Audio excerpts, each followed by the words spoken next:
Hi, and welcome to this week's episode of the Retirement Readiness Podcast. This week, we're talking about how to structure your investments in retirement. So here we go. The Retirement Readiness Podcast with Tim Regan and Katie Umland. Presented by Prairie View Wealth and Tax Advisors. Live your 2 life.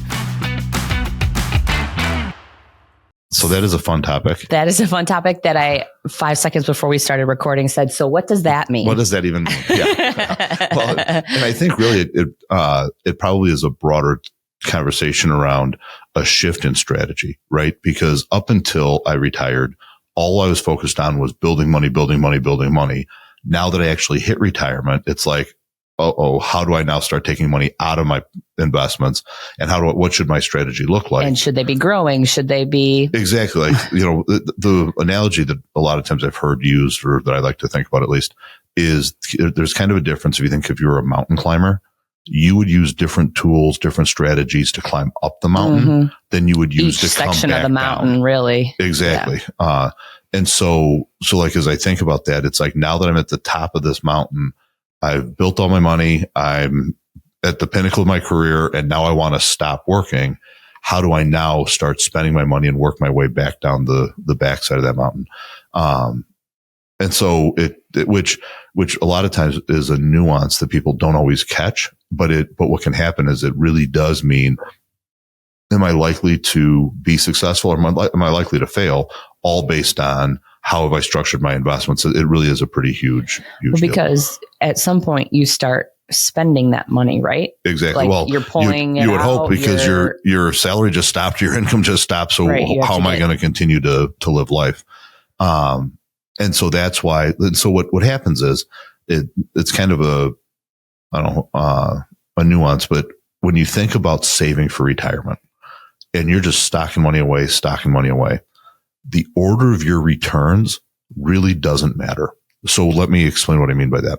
So if you start today and in 30 years from now is when you want to take your money out, as long as 30 years from now, the money grew, you're in good shape. But whatever it did in the middle doesn't matter. As long as when you're ready to retire, it grew. And so that order of returns isn't super important. Okay. But now if you think about, I'm going to start taking money out of my portfolio. It does matter. It matters in a big way, right? Especially when you think about things like, let's say that I need $100 a month, just for simple math. And in order for me to get my $100 a month, I have to sell 1 unit of investments. Well, if all of a sudden those units of investments aren't worth $100 anymore, they're only worth $50.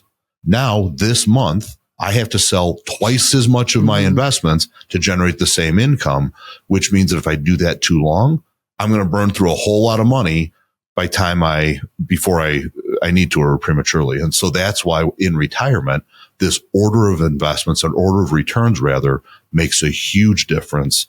And it's something you never even thought about when you were working and saving. So how do you mitigate that? Like, what do you do? If it is down, what do you do instead? Yeah. And so then what happens is you have a lot of people that they get to retirement and they realize that all the money I have in the world is all the money I'm ever going to have in the world. I don't have an income. And so all of a sudden they start living the stock market roller coaster. Market's up, I can spend a lot of money. Market's down, I feel really cruddy and I don't spend any money. And they kind of keep going through this whole roller coaster.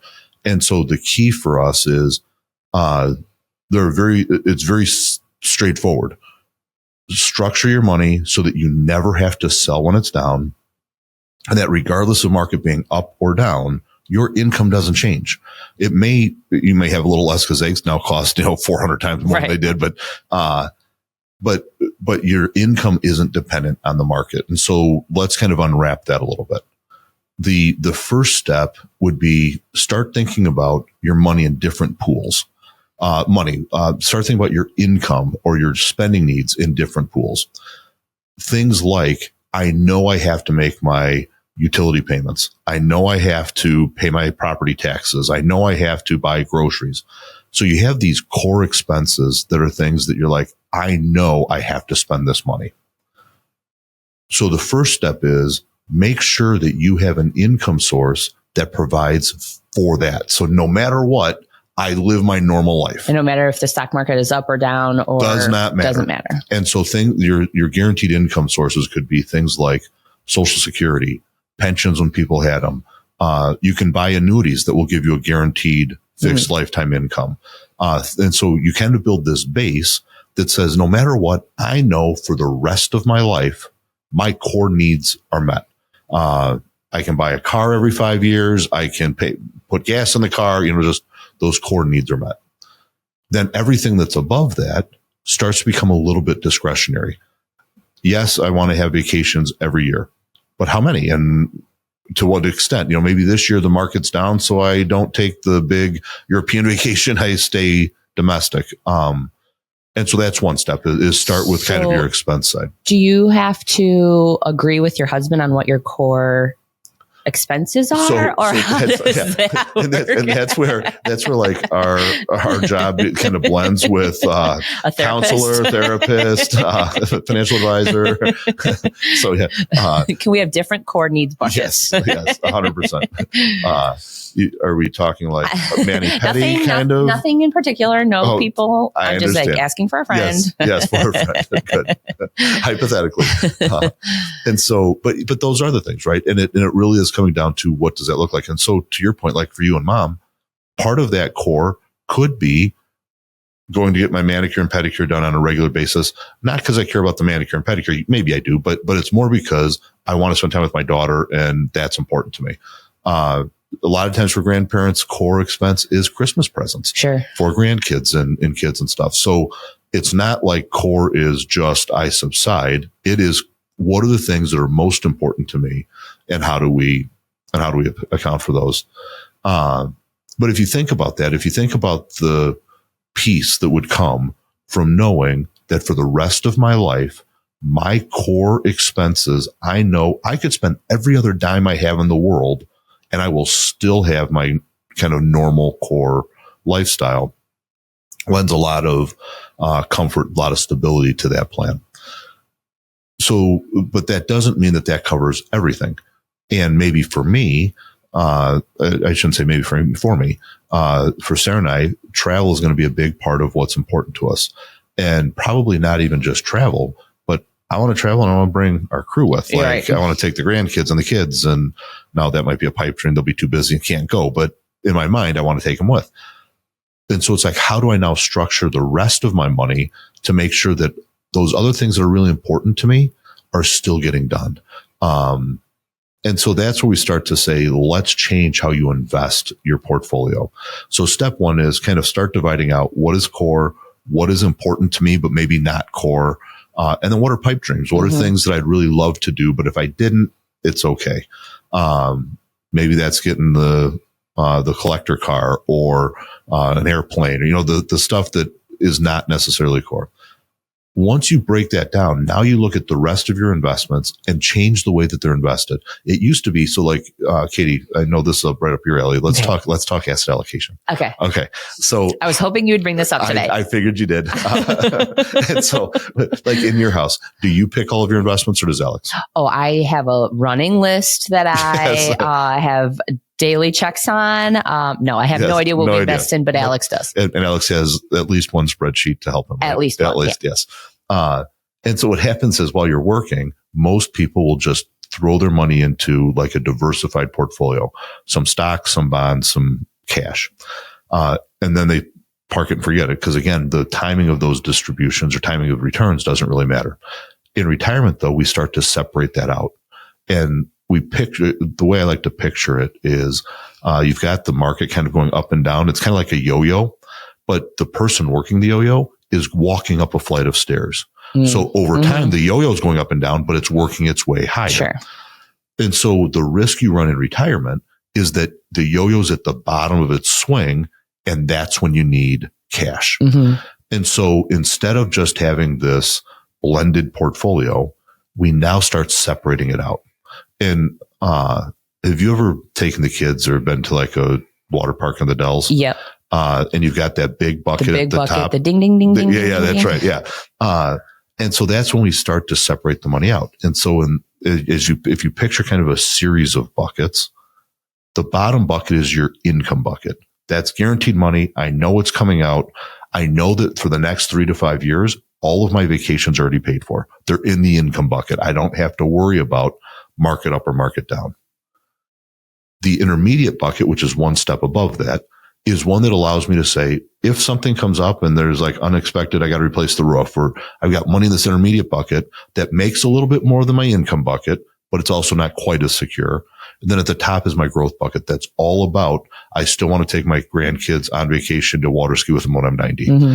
And so to your point, the ding, ding, ding, ding, that big bucket at the top, that growth bucket, we set a trigger and it starts filling with money because it's growing. And when we hit that growth point, it ding, ding, dings, mm-hmm. tips over and pours money down into the middle bucket.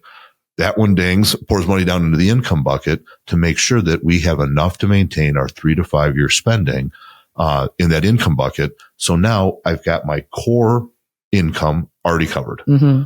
All of the fun stuff I want to do, taking the trips, and is already in this income bucket that is not going to be affected by the market. I can let the rest of it kind of grow and not ride that stock market roller coaster because I don't feel like I have to spend what the market's growing. Or at least then you can like make the decision. Okay, well, we're going to wait till next year to take the big vacation. Absolutely. Or whatever. And you have a little bit more flexibility to 100%. Well, with that, there's other things that you can map out, like buying the new car. When I'm in retirement, I don't want to have a car payment. Right. I want to be able to just write a check and pay cash for the car. Well, if the market's down, maybe that's not the time I do that. Right. And then there's other strategies too, that we help to smooth out market performance. So for example, for all retirees, anybody really, if you have equity in your home, you should have a home equity line of credit. Don't use it necessarily, but have a home equity line of credit. So now if the market is down, it's not the right time to sell. Or if maybe I don't want to take a tax hit this year, but I still need to go out and buy the car or the boat or fill in the blank, I can access that home equity line of credit rather than being forced into a position to sell when I'm not. It's not maybe ideal. It's just because I'm younger and it's not something that I'm like super versed in, but I don't understand the home equity line of credit. You've mentioned this before, so maybe we should just do a whole episode on that. It's not, I don't know if it's a whole episode worthy. Maybe we can, or maybe you could carve out a couple minutes now. You can tell me about that offline. Right, yeah. No, I think let's just do it now. So what I think is maybe from now on, why don't you just bring in like your list of questions? Okay. And then that'll be our, that'll be the show, right? When in my first job, one of my first jobs, a mentor of mine had said like, bring a notebook everywhere with you and just in the margins, like make notes of like things you want to look up after the meeting. Yes. So I'll just start bringing a notebook like, my equity line of credit. Yes. Was that the same job where you wore the super cute watch? Yes, I wore a watch to the interview for that job, which I got the job. So let's just start there. It all works. All works. I wore a very cute watch in the interview, and the person interviewing me said, "Oh shoot, what time is it? I have another interview." And I had to admit that it did not work. This is more of a fashion statement. Just for looking. Yes. And if it did work, I'm not sure I could quickly tell you. Yeah, this one has the arms on it. And so it's not analog. Digital. Yeah. Or it is analog. Yeah. And so home equity lines of credit, really what happens is, let's say that when you bought your house, you bought a $500,000 house and you had a mortgage on it. You started paying down your mortgage. And your house now isn't worth $500,000; it's worth $600,000. Okay. So what you look at is, so let's say you started at $500,000, $400,000 mortgage. That means the difference between the two is your equity. You have $100,000 worth of equity in your house. Think about it. If I sold my house tomorrow, I'd get 500. I'd have to pay off 400. I keep 100. So what happens is, let's fast forward 5 years. Your house has grown now to $600,000 in value. And instead of owing $400,000, you only owe $300,000. Well, now if you say I sold at $600, I have to pay off $300, I get to keep $300. Mm-hmm. That $300 is your equity in the house. Okay. You don't want to sell your house to have access to that equity. But the bank will look and say, your house is worth $600, you only owe $300. So so what we can do is we can use that equity to borrow against. So now you can access that 300 without you having to sell your house to do so. Now, like everything, when you hear loan, there's interest, there's rules, there's, all of that kind of stuff. But picture it kind of like a credit card that is attached to the equity in your house. So with your credit card, if you don't pull it out of your wallet and don't use it, you don't have a payment to make. Don't have a payment to make, and it doesn't cost you anything. Same thing with home equity line of credit. You can have it open and ready to access, but if you don't access it, there's no interest owed, or there's nothing that it really cost you. And so the reason that we would say to potentially have that for everybody who has equity in their home is it just gives you the ability to flex a little bit when things pop up that maybe you're not expecting, or when you want to be strategic in what you're doing. So for example, let's say you and Alex wanted to build a new house. Sorry, Alex. I'm not putting let's just go down this road. Path. Yeah. And what did that? Do you think that's a good decision? Yes. And so let's say you and Alex wanted to build a new house. Well, in order to build the new house, you have to use maybe some of the equity in your house to finance the building of the new place. Well, the only way to get that equity is if you sell your house. Well, you don't want to be homeless for 9 months while they're building the new house. So what you could do is you could have a home equity line of credit, write checks against that to the builder to let them start building. And then when you sell the house, it'll pay off the home equity line of credit. You've already built the equity in the new house because that's where you wrote the checks to. Okay. And it just smoothed that transition. The same thing happens in retirement. So if all of your money is sitting in taxable kinds of things, and all of a sudden you want to buy a lake house, well, maybe now's not the time to take a couple $100,000 out. Maybe it puts you in another tax bracket. Maybe markets are down. And so it just gives you the ability to flex a little bit. Okay. And you time then what that looks like. Okay. So maybe this is just getting too far off topic. So just tell me if it is. We haven't mentioned crackheads, minivans, so I think we're still pretty close to we have. That topic. Has to be every episode. Yes. So we'll get there. Yeah. So what's the difference between a home equity line of credit and like taking out a second mortgage? Oh, sure. So when you think about mortgage, you get the money up front and you have to start making payments. So a home, like a second mortgage or home loan, says, I'm going to borrow that $300,000, but the bank is going to write you a check today for $300,000. Okay. And then you're going to have to start paying right away. Or owe interest right away. There'll be like a schedule. You have to pay this back over 10 years or 20 years. With the home equity line of credit, you write that check, or until you write the check, there's no payment. No payment. Okay. And with that home equity line of credit, usually what happens is, the only payment owed is the interest on the loan. You don't have to start paying down the loan.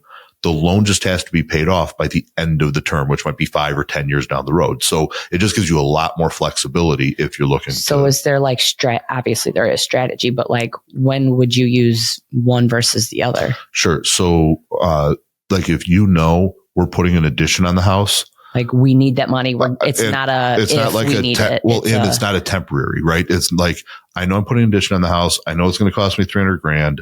And I know that, if I want, I can lock in my interest rate. I can lock in a payment so that I do like a home equity or a home loan instead of a home equity line of credit. Okay. Home equity line of credit it just gives me flex. I don't know what I want to do.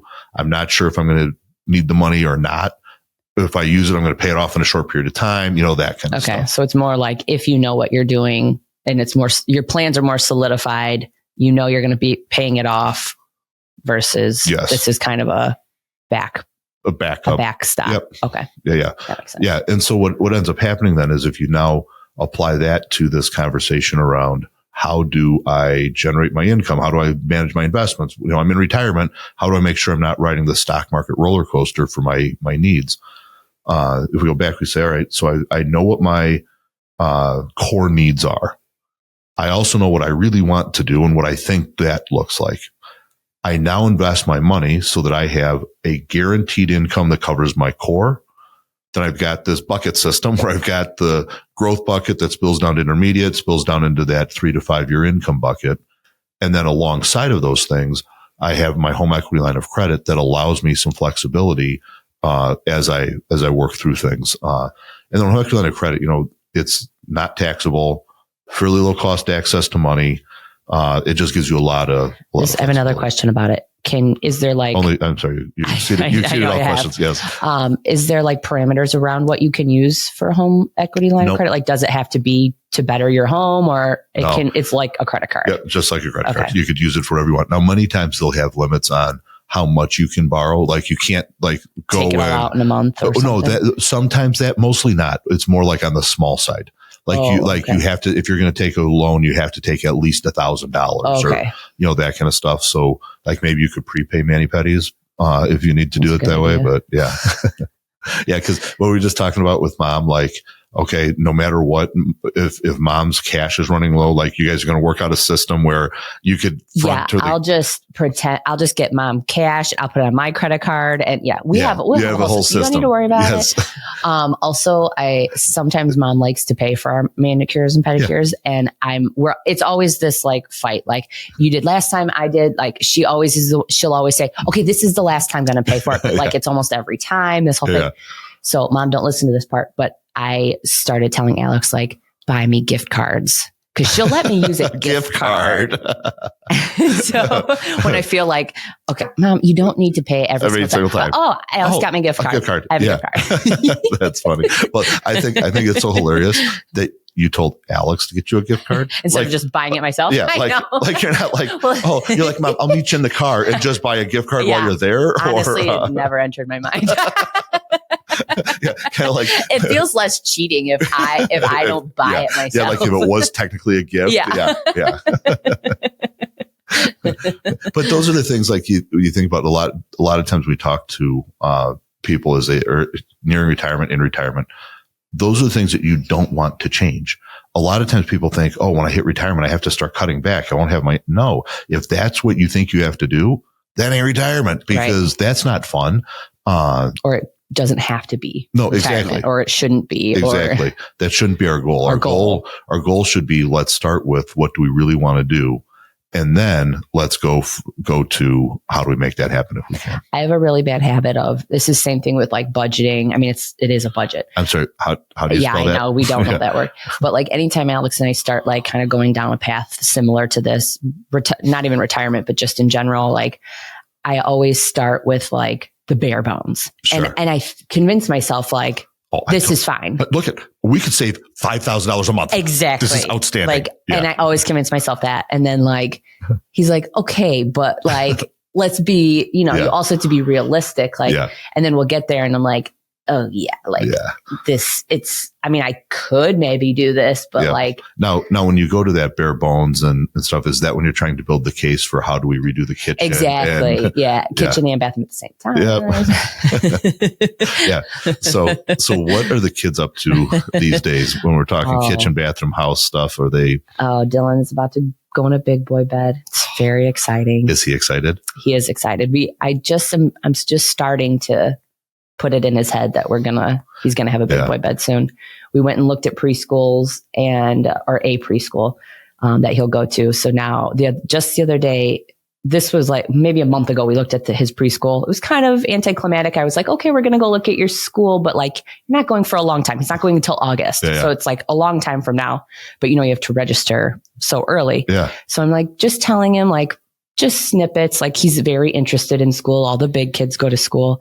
This was a month ago. And then out of the blue, he told grandma, I'm going to school soon. It's like, so you are thinking about that. Yes, like, it is on your mind. Yeah. It's not for a while. Yeah. So and I think though, this is so funny. This is a theory of mine. I don't know how true it is or not, but, I believe that with kids, it's all related to how long have they been alive. Sure. Right. And so if you think about Dylan, he's been alive for almost this length 3 years. Of time. Yeah. And so if we're let's call it 3 years. So if I go just 12 weeks, right.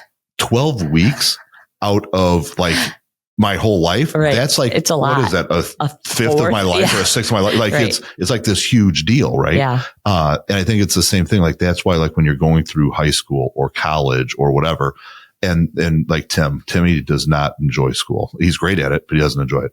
And he's like, I just want to be done. I'm like, dude, the next year you're going to blink and it's going to be gone. Right. But 1 year out of 20 years it's is still 5% of his life, right? Compared to 1 year when you're 50, you're like, I could do that. I could stand on my head for a year, type of thing, right? And so I think that's part of why kids are the same reason you don't tell them in the morning that you're going to your cousins in the afternoon, because that's a big part of their it is. It's life. A huge deal. Huge deal. Well, although maybe my theory doesn't work, because with Grandma Becker, you couldn't call her and tell her you were coming, because she'd be nervous. Like, you tell her the day before and she'd be up all night thinking you're like. We just had a surprise party for Mom, strictly so she wouldn't be nervous about it. Yes. Not because she would enjoy a surprise. No. You mean the surprise party that we told her 10 seconds before the surprise, so she wasn't surprised, but yet she kind of was. It was just like. So maybe it's just people in general. Just some people in general. So, this is a good episode. We were everywhere today. We covered it all. But we didn't do crackheads and vans. We did not. So. We did not. The best thing is to make sure that the crackhead's not in the minivan. Don't get in that van. No, that's a bad van. Bad van. All right. That's it. Cut us off. Land it. Thanks so much for joining us. Head to pv-wp.com for more resources. Thank you. The Retirement Readiness Podcast with Tim Regan and Katie Umland. Presented by Prairie View Wealth and Tax Advisors. Live your 2-comma life. Learn more at pv-wp.com. And while you're at it, don't forget to subscribe to the Retirement Readiness Podcast on your preferred podcast platform.